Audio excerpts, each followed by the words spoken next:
On m'a dit que tu seras le futur roi de ce royaume, c'est dans le ventre du lion que tu deviendras le roi!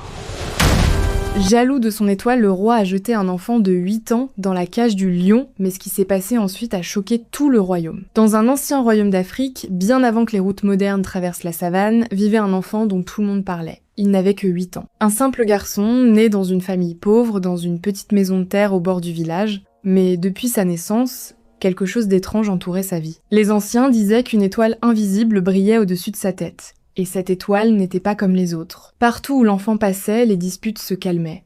Les problèmes trouvaient des solutions. Quand les adultes se disputaient pendant des heures sans trouver d'issue, le garçon parlait doucement et soudain ses paroles semblaient ouvrir les cœurs. Les anciens du royaume murmuraient souvent entre eux. Ils disaient que cet enfant n'était pas comme les autres. Ils disaient que les dieux l'avaient marqué. Et certains affirmaient même qu'un jour, il pourrait devenir roi, car dans ce royaume, on ne devenait pas héritier du trône simplement parce qu'on était le fils du roi.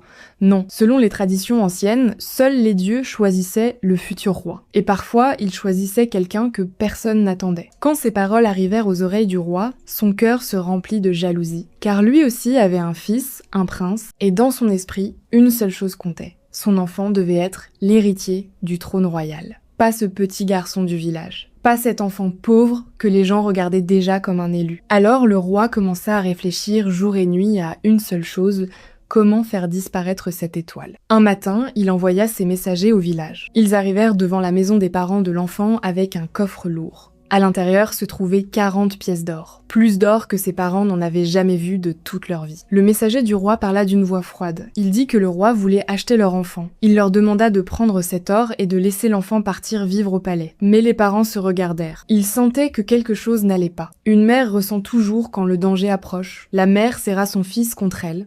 Et le père répondit d'une voix ferme qu'aucun or au monde ne pouvait acheter leur enfant. Le messager repartit au palais. Quand le roi entendit leur réponse, son visage devint sombre comme un ciel d'orage. Dans son esprit, le plan était clair depuis le début. Acheter l'enfant, puis le jeter dans la rivière sacrée pour que son étoile disparaisse à jamais. Mais les parents avaient refusé. Alors le roi frappa son trône de colère et ordonna à ses gardes d'aller chercher l'enfant par la force. Cette nuit-là, les soldats du roi arrivèrent au village. Le bruit de leurs pas réveilla les chiens. Les torches éclairaient les murs de terre. Les parents comprirent immédiatement ce qui allait se passer. La mère serra son fils contre sa poitrine en pleurant. Le père suppliait les gardes de laisser l'enfant.